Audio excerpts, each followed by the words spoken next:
सोनवा के दाम बढ़ल जाला बलम तोहके ना बुझाला हो।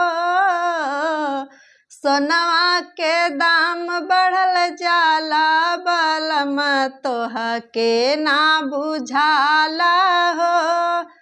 बनल नाही झुमका हो बनल ना झुलनिया, बनल नाही झुमका हो बनल ना झुलनिया। कई बेरी कहली हो सुनला ना बतिया, कई बेरी कहली हो मनला ना बतिया। सब कहे कि पियवा का माला बलम तोहके ना बुझाला हो।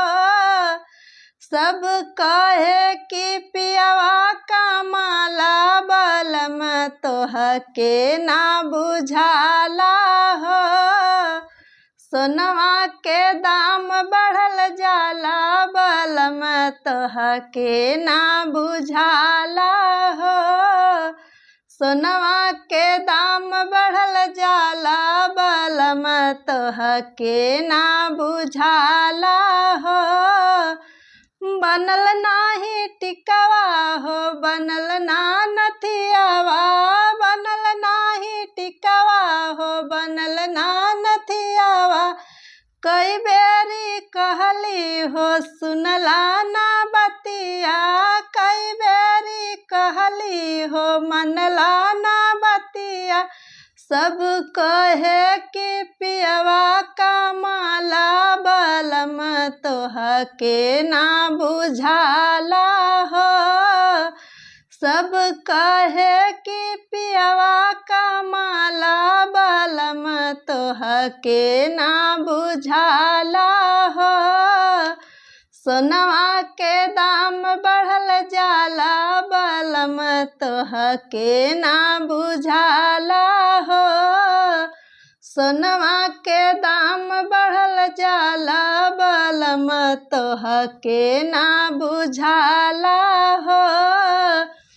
बनल नाही पायल हो बनल ना बिछियावा, बनल नाही पायल हो बनल ना बिछियावा।